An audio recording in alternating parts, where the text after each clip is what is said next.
about to hear will explore how we can build more inclusive cities that create social value while still prioritizing sustainability. I'm delighted to introduce our distinguished moderator, Rebecca McLaughlin-Eastham, MC, moderator, media coach, and CEO of RME Media and Communication.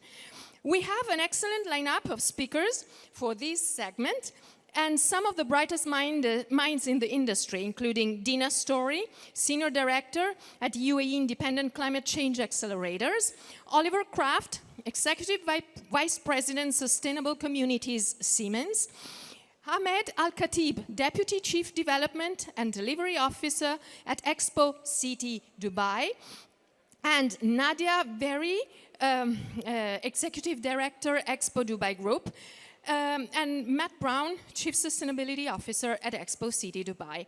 Each of the speakers will bring a unique perspective and valuable experience to this conversation, and I'm looking forward to hearing these insights and engaging in a productive discussion with them. The session is about to begin, but first I invite you all to watch the following video about Expo City, and right after, Rebecca will take the floor. Enjoy the video.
Thank you for the round of applause.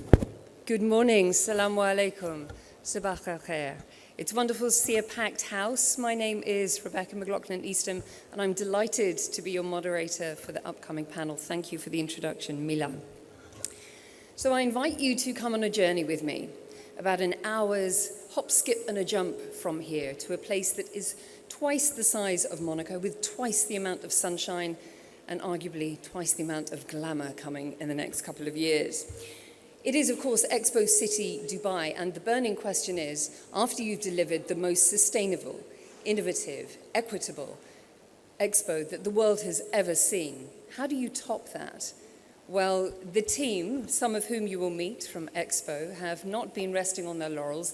They have been beavering away like sustainable bees in the hive of Expo City, working towards COP28, of course, which will take place from the 30th of November until December 12th, but also looking to transition the site from a mega event site into a blueprint for green, clean, sustainable and innovation-led living and working.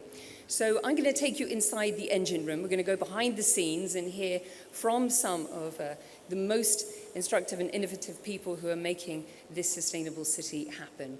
A future city that will hopefully be a model, an example, an innovation for cities right around the world. So without further ado, please join me in welcoming my panelists to the stage.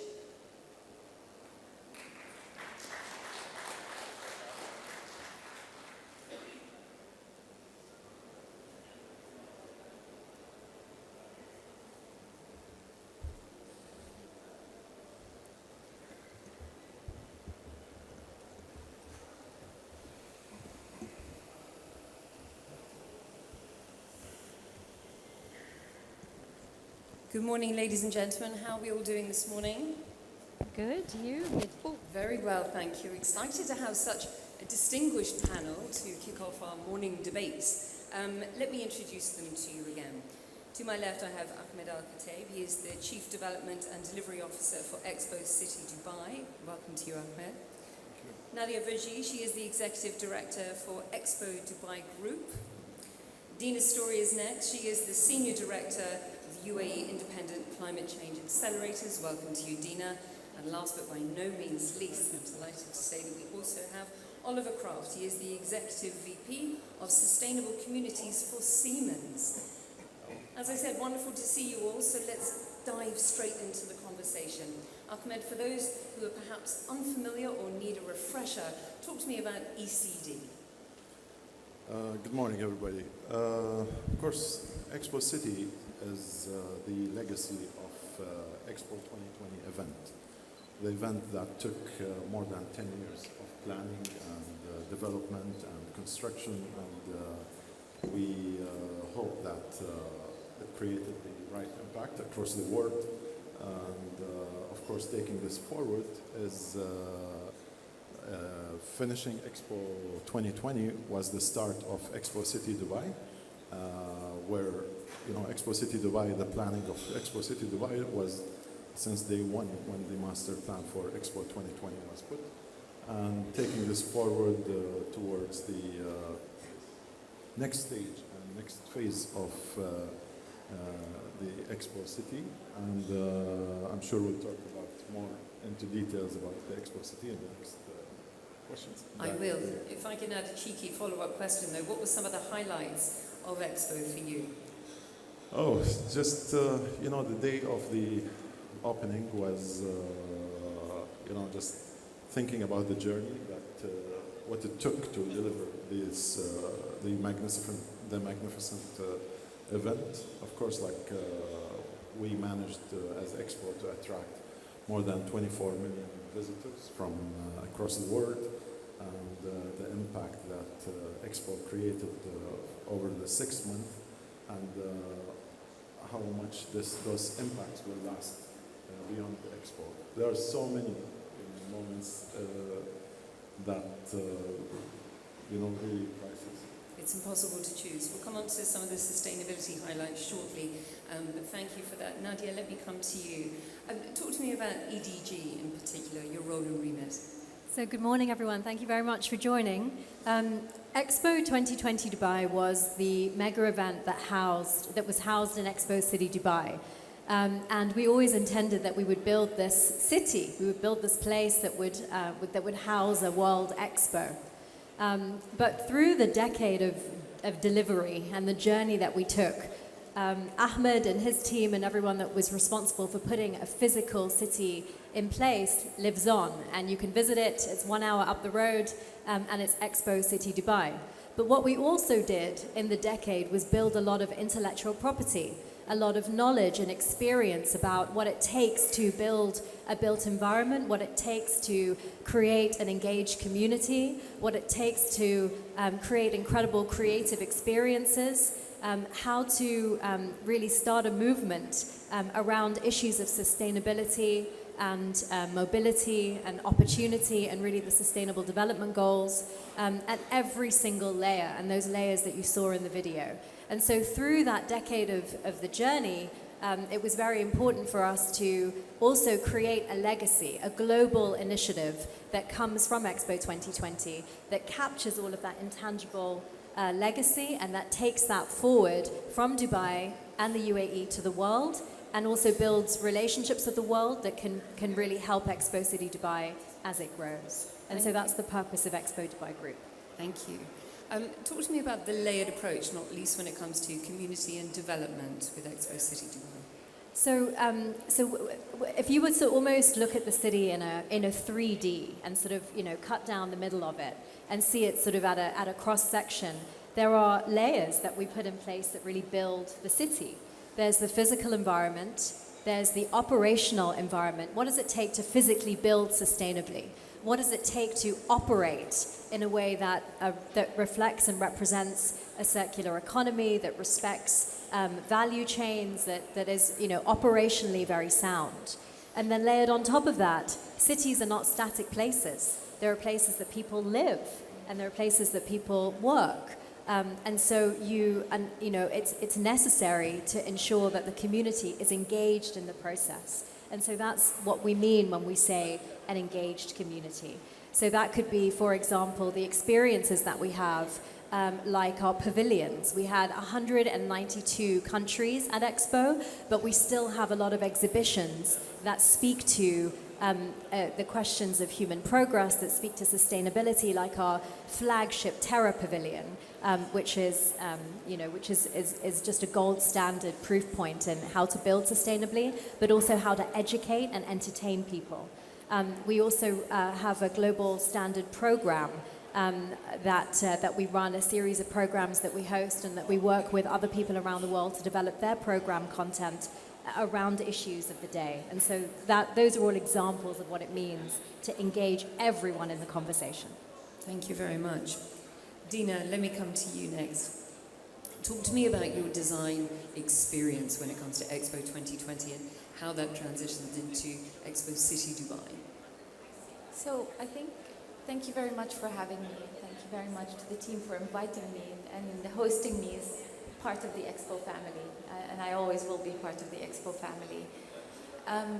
The beauty of how Expo was designed and how Expo was built and the operations around it, I think, was the fact that the legacy was always front and center. And in fact, I still remember Her Excellency Reem Al Hashmi saying, the legacy is the first thing that actually started. And I think it was the first department that ever came up when the Expo team was built. And again, the idea was, we're not building for the 6 months, we're building for the legacy. And how do you do that? And that is the important part. That's what Nadia was saying, and I think that was also what Ahmed was saying, and the majority of the work that Ahmed and the team did was focused on the legacy. My job and my team's job was always to make that vision come true and work with everybody else to say, okay, this is what sustainability is all about. It's not just about the environmental aspects, it's about the vision of the social aspects. Strategies like worker welfare, how do you pull those in? Strategies around gender, the Women's Pavilion, but beyond that, how do you look at gender within the Expo teams, in fact, and measuring that and then reporting on that. So the overall Expo strategy when it came to sustainability included the environmental and the social, integrated the digital, and then reported on all of that transparently. And all of this information we just put out to everybody to learn from. And I think the legacy is not just a physical legacy and an operational legacy, it's the learnings from that. And I think the team here are just taking that forward to another level. So many learnings, as you say, so many takeaways. And of course, keeping in mind a legacy being so key. Just tell me a little bit more about waste management. So important with a vast site like Expo City Dubai, not least when it comes to offsetting greenhouse gas emissions. Yes.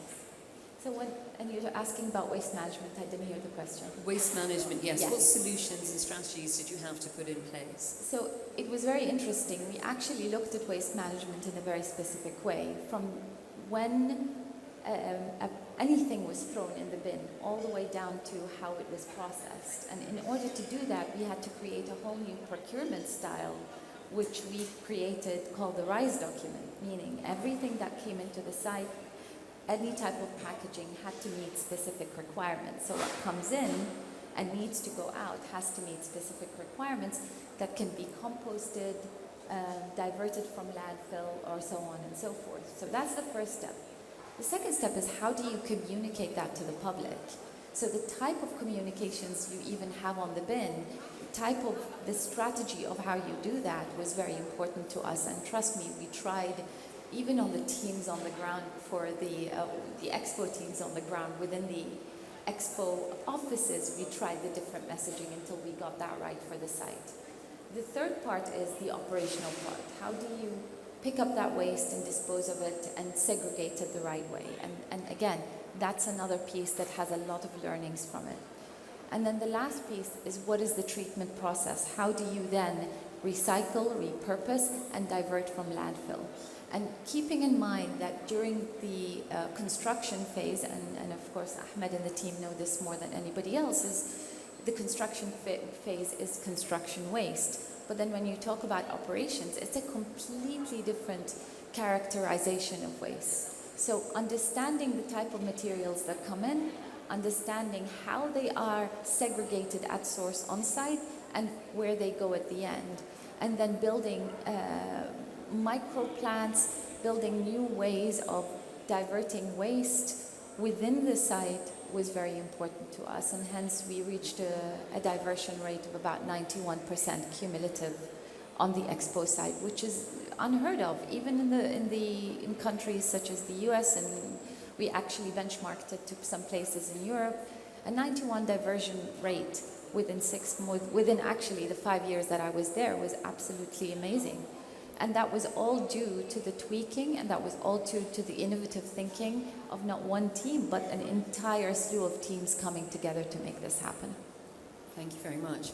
Well, speaking of innovation, it's all about the technology, isn't it, Oliver? It is the very beating heart of operations. So talk me through some of the tech that we don't know about. What's the smart technology at play? Yeah, absolutely. But before I do that, let me allow you to use another piece of technology, which is a phone. So because everybody is taking pictures of us, so let's do it ourselves. Now, coming back to your question.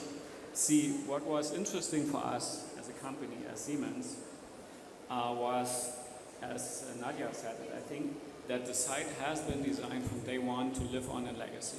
And that meant for us, one of the key tasks was which technologies would we actually select for that. Not only for the visitor or the event phase, which is already 6 months beyond any mega event which you normally have, so it's a true mega event, but also which can live on in legacy.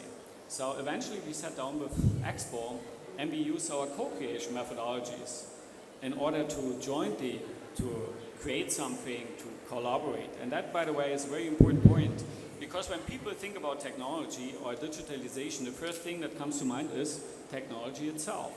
But there's this other element. This is about how we work with each other. And that's, by the way, I enjoyed for the last 5 years with my fellow panelists here. Now, we understood that it's going to be a development of a smart and sustainable community here in the UAE, in Dubai. And eventually we decided to focus on key requirements, not only of visitors and operators, but also on the few of the future city dwellers. Means safety, security, quality of life or comfort, and of course, sustainability. Now, when it comes to sustainability, there are 3 major key ingredients. And the first one is you got to create transparency. Secondly, that can create awareness, and hopefully it results into commitment. And there you use technology in order to make it happen.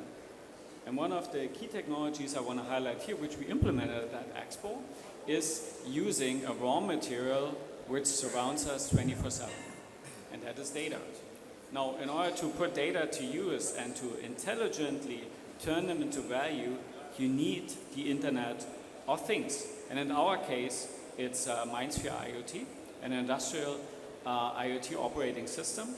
And on top, we built a digital twin, and we developed a smart city application, which allows Expo and Expo City to monitor, analyze water consumption, energy consumption, but also monitor air quality, noise, and irrigation, and water quality, and much more. All these factors affect sustainability in the end.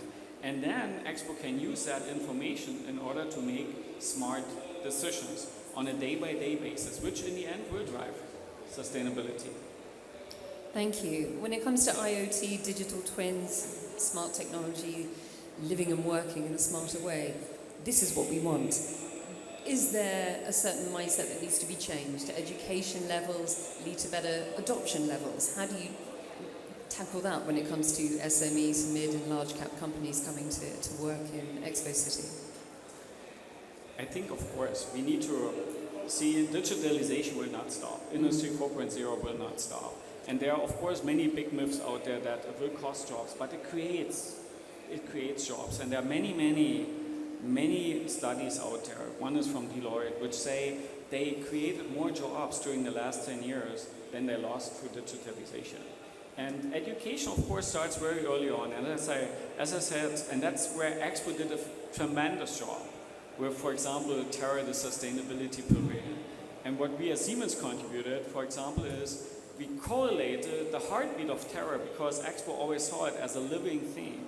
We correlated the heartbeat of Terra with the CO2 produced and the waste generated of all the visitors entering the site.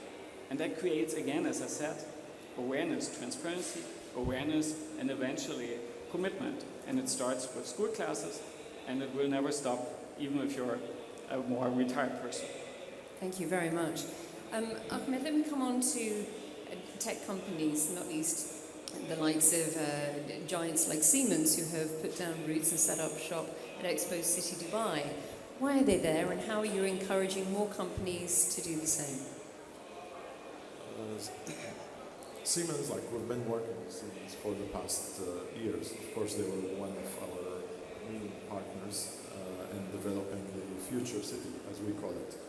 Of course, as Oliver mentioned, they helped us to build the smart infrastructure within the city, and this goes along the different spectrum of the smart city infrastructure. It is very important for us as Expo City to stay on a cutting edge of technology, because this is all the view of how the world is shifting.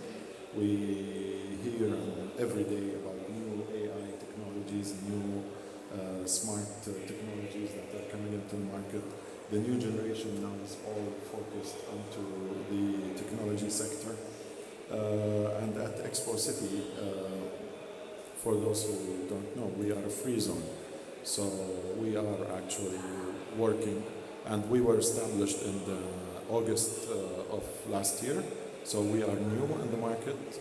Our objective is actually to bridge the gap of what other free zones within the region and within the world have in order to attract more and more foreign investment and foreign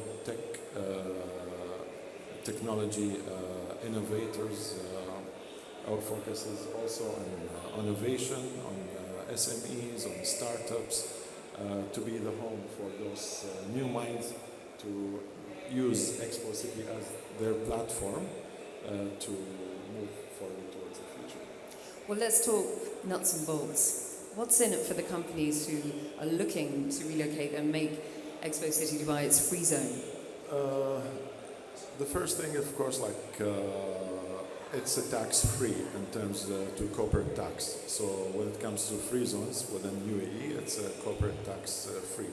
So this is the first thing. The second thing, you will be part of a complete ecosystem that is highly tech-enabled.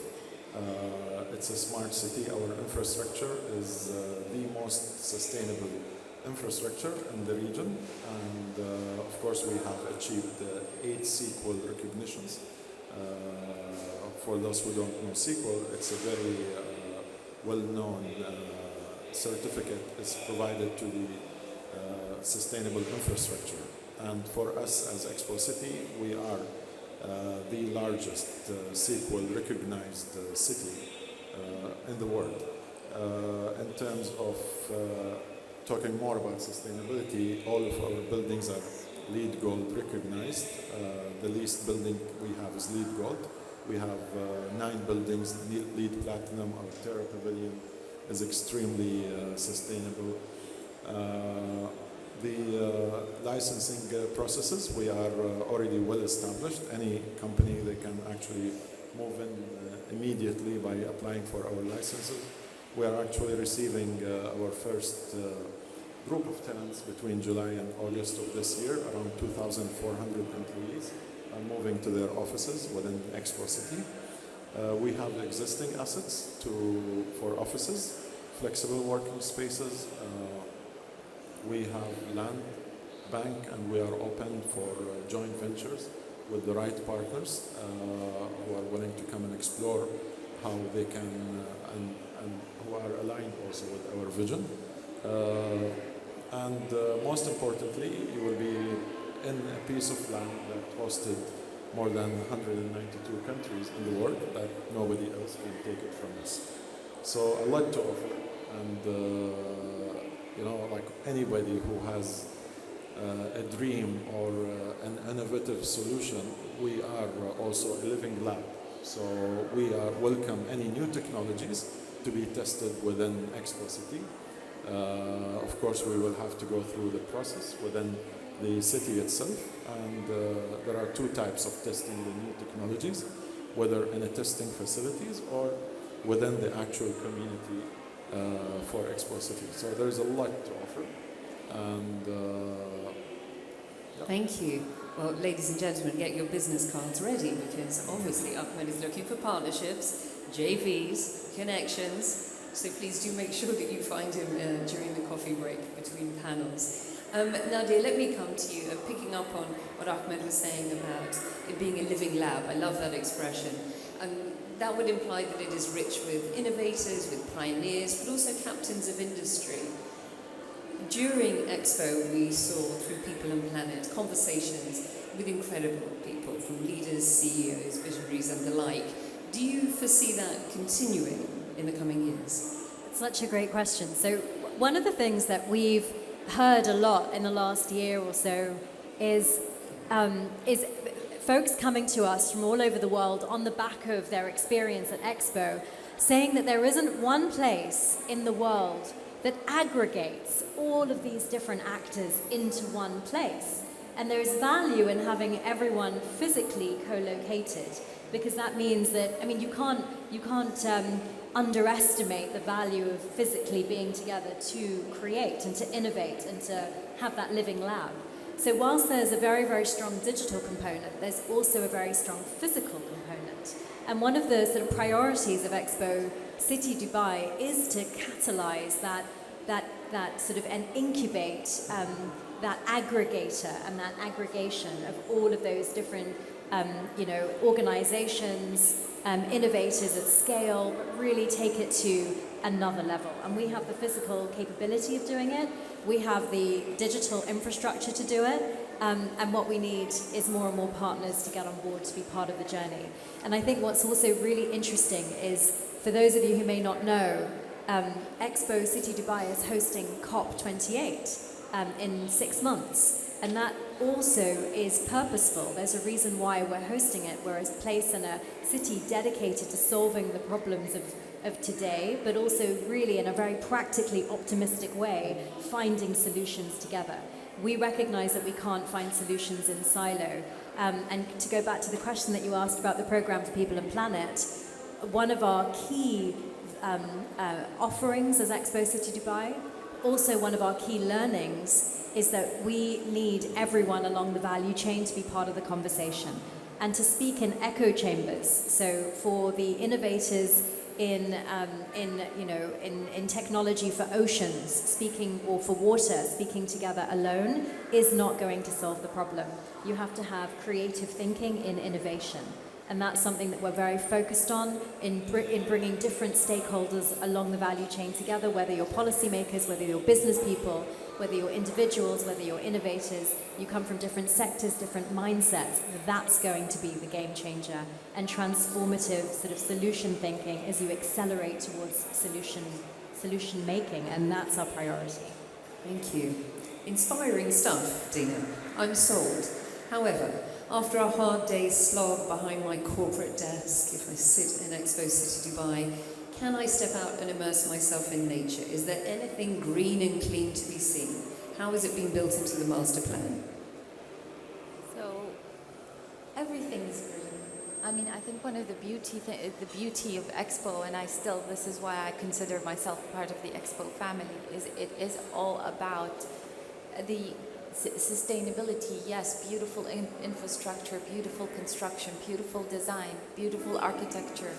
But you go out there and you feel the temperature difference because of the way the urban design has been put in place. We're using native and adaptive species within this site, which means less water usage. We're focusing on ensuring that there is a different biodiversity there. I mean, even throughout the expo, we were measuring and actually noting down to the insects what type of fauna and flora were on the site.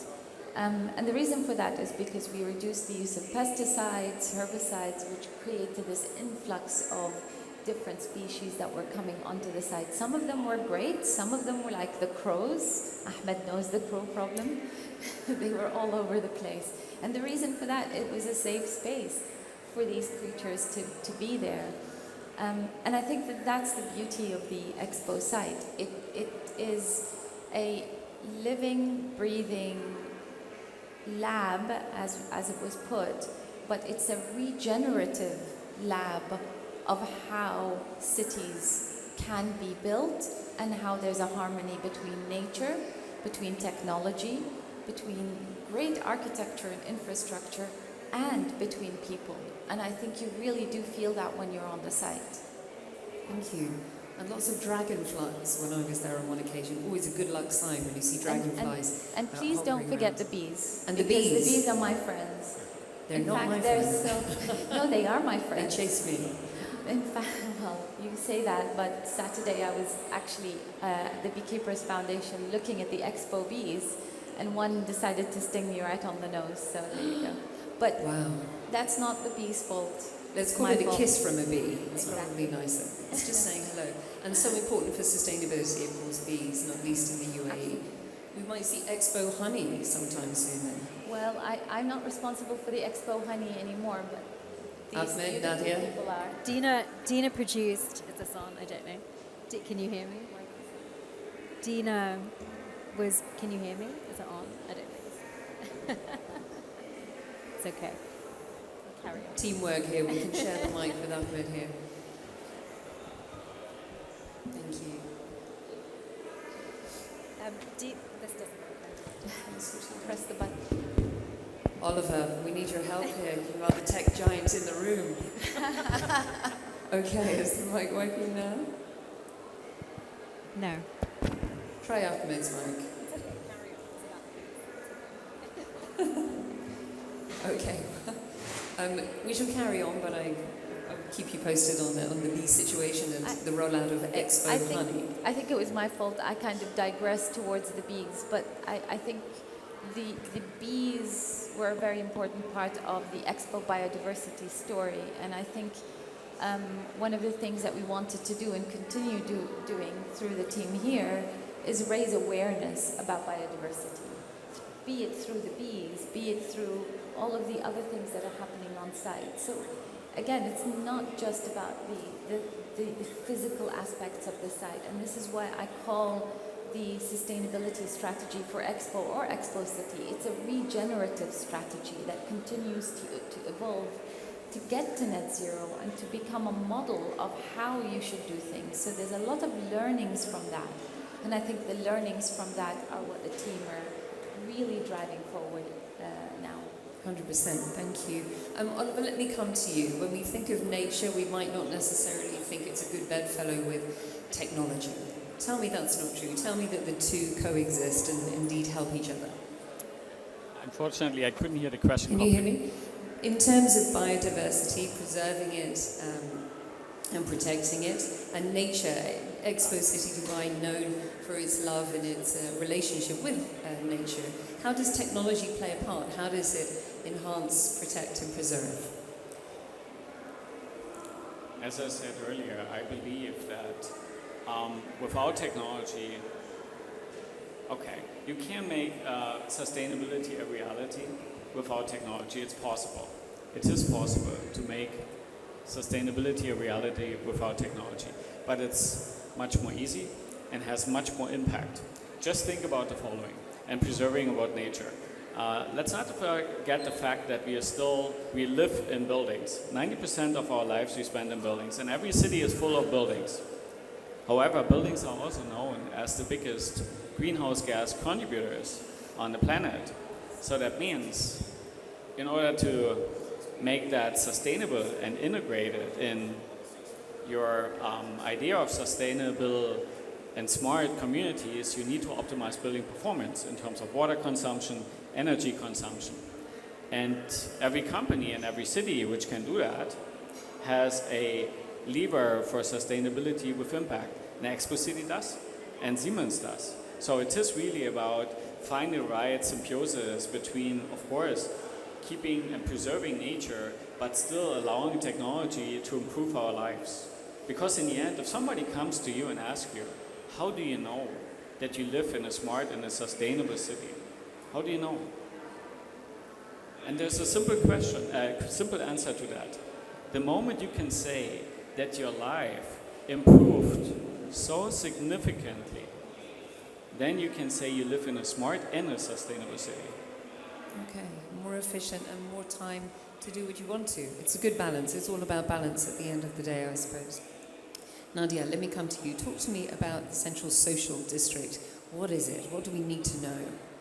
So I think this idea of Central Social District probably benefited from COVID to some extent as a kind of antithesis to Central Business District. Because we recognize much more the impact of time, of quality of life, of balance, as you mentioned. I don't know if it's the rise of the walking meeting, maybe, or the death of the necktie. I don't know if it's either one of those two.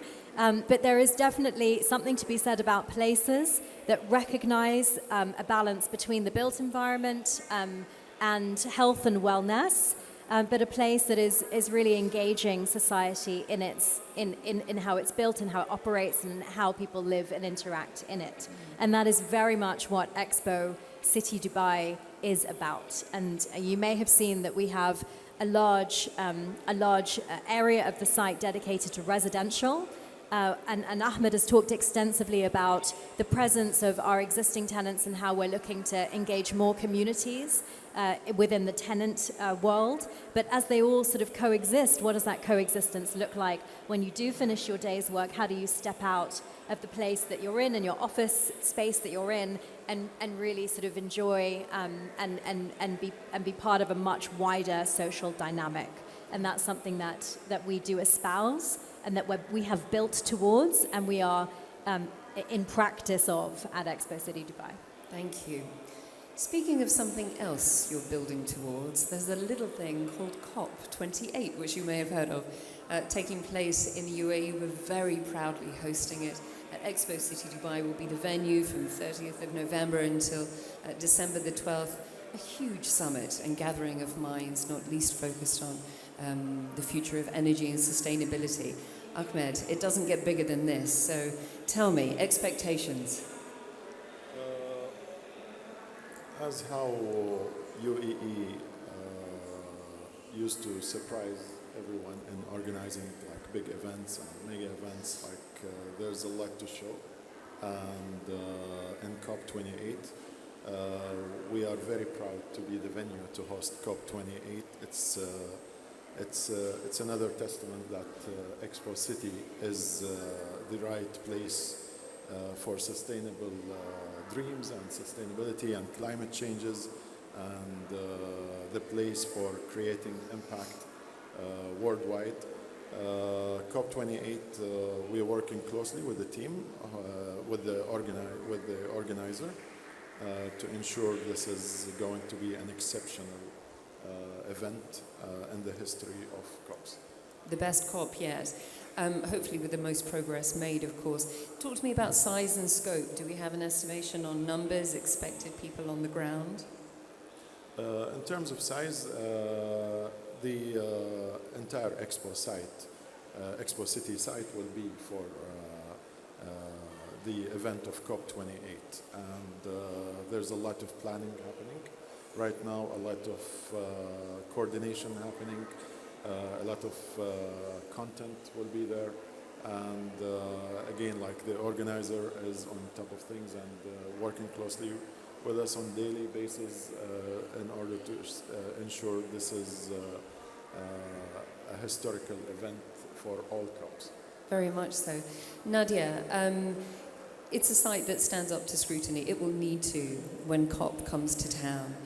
Tell me about the expectations from the outside in, because the world's eyes will be on Dubai and Expo City Dubai.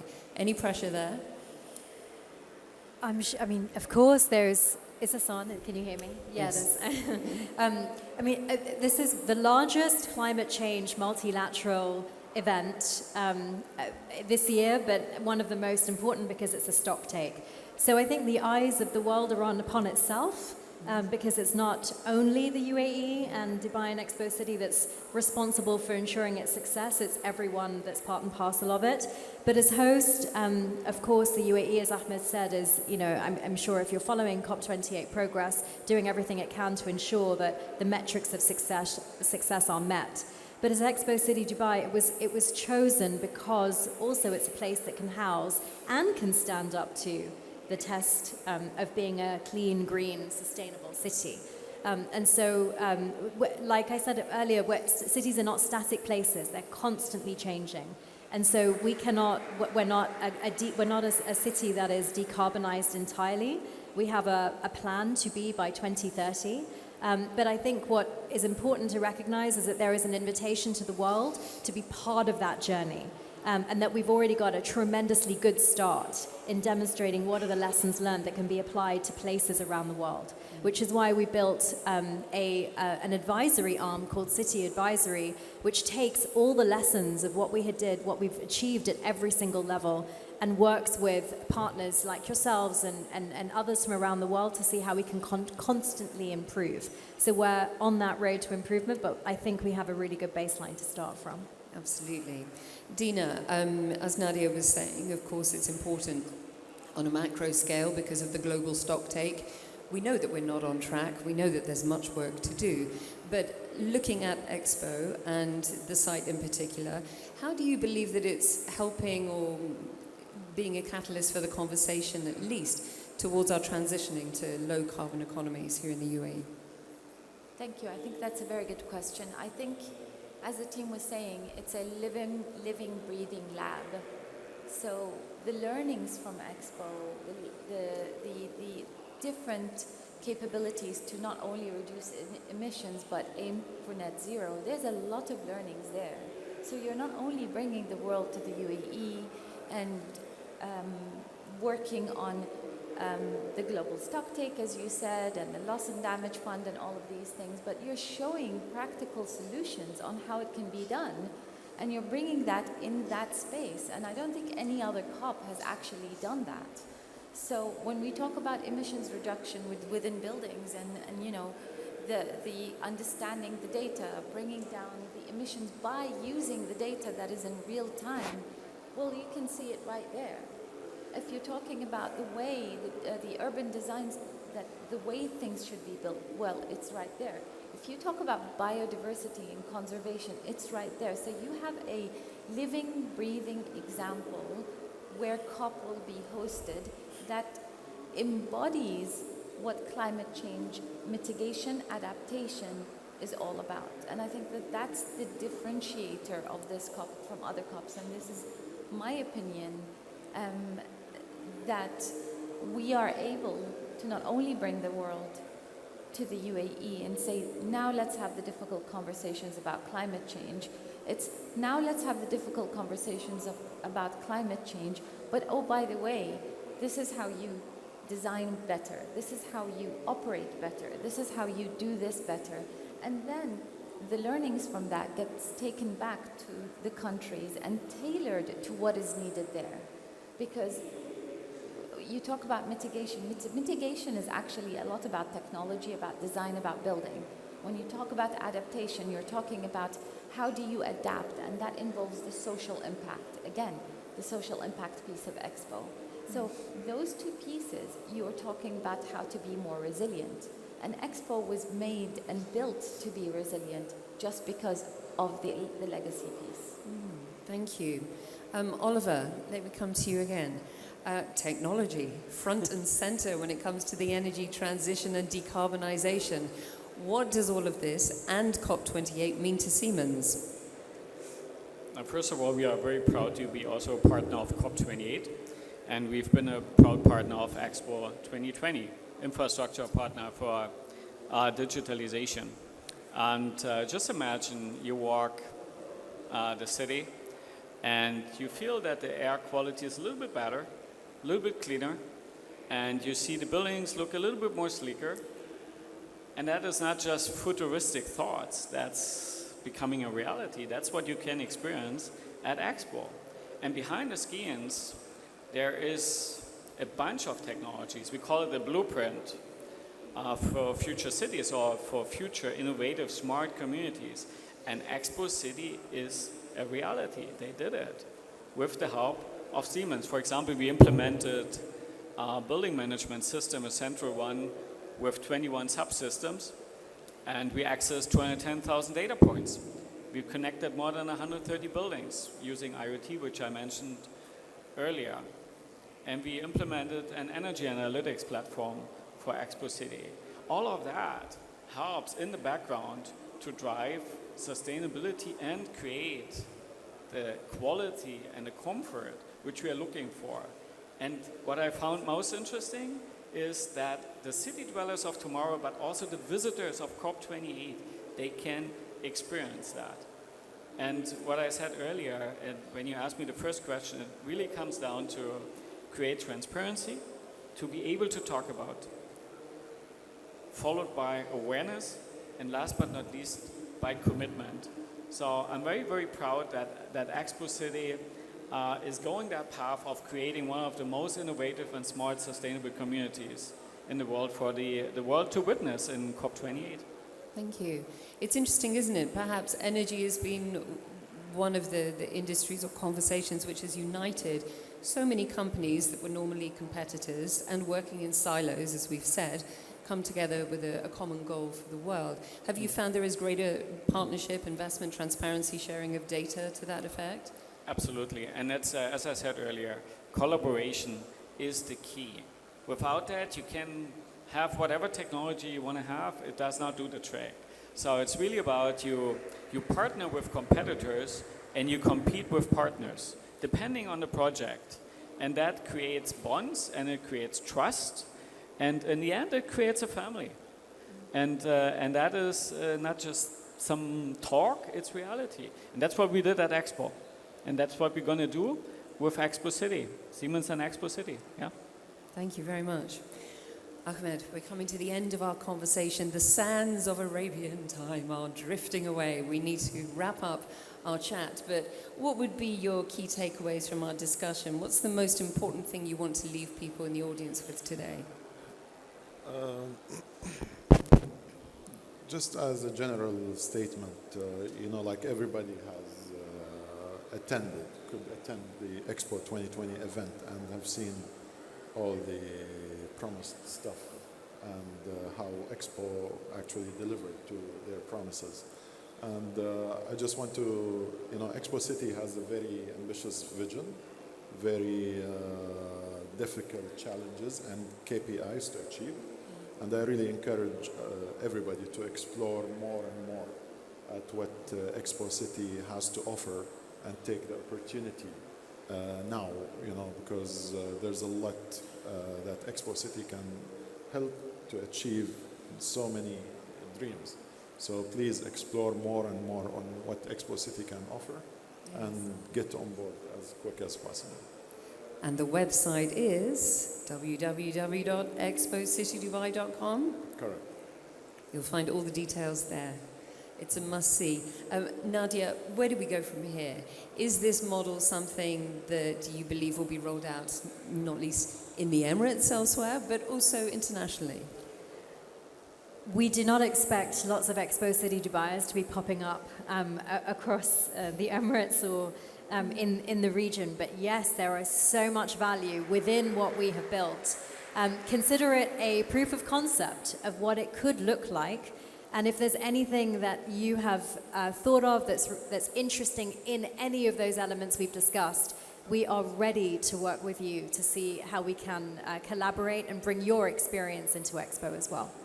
Thank you very much.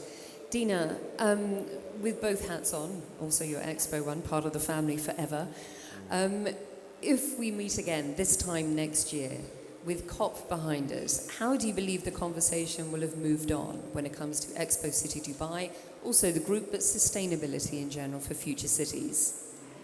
So I don't believe in the term moved on. I believe in evolved. How do we evolve the conversation? What is required now has to evolve to what the next generation and the next generation needs a year from now. And I think a year from now, hopefully, our conversations have evolved into, we've done COP, these are the outcomes of COP. How do we then take them and implement them beyond that? And I say this sincerely, it's all about how you tailor them to the country, the region, the society, the communities, and to the school children who are taking this way, way, way more ahead of what we can do.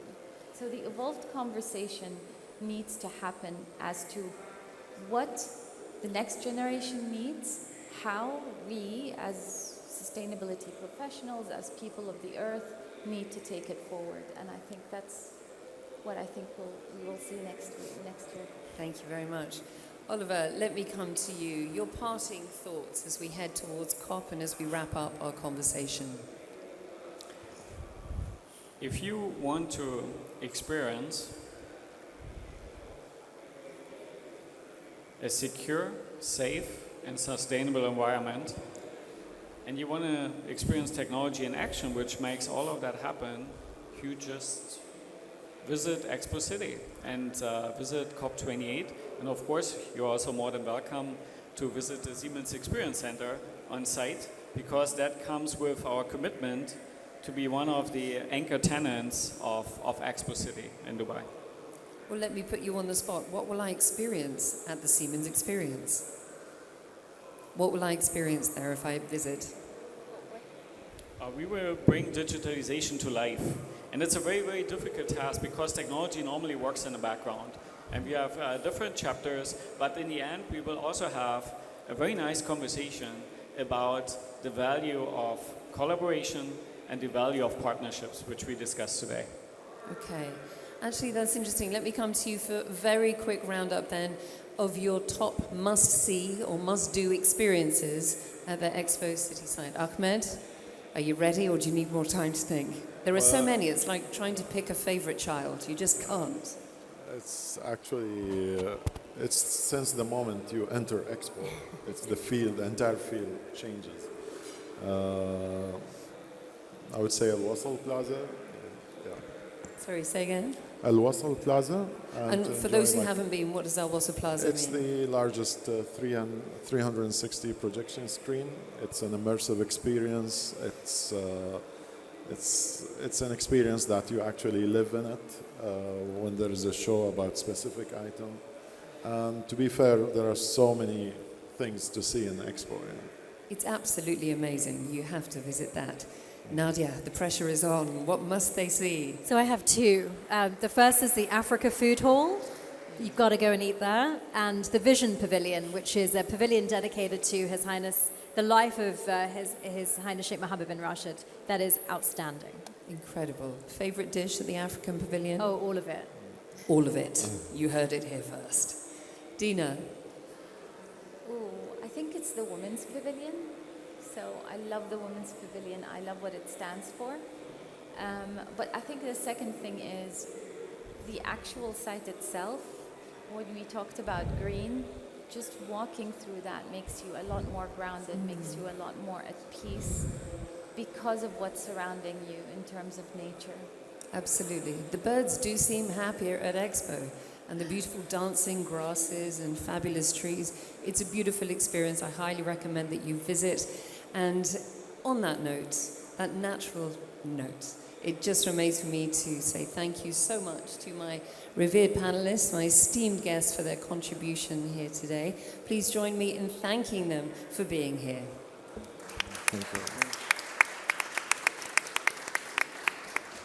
And with that, ladies and gentlemen, remember you can network with my guests straight after this session, but I shall hand back proceedings to Mila. Thank you.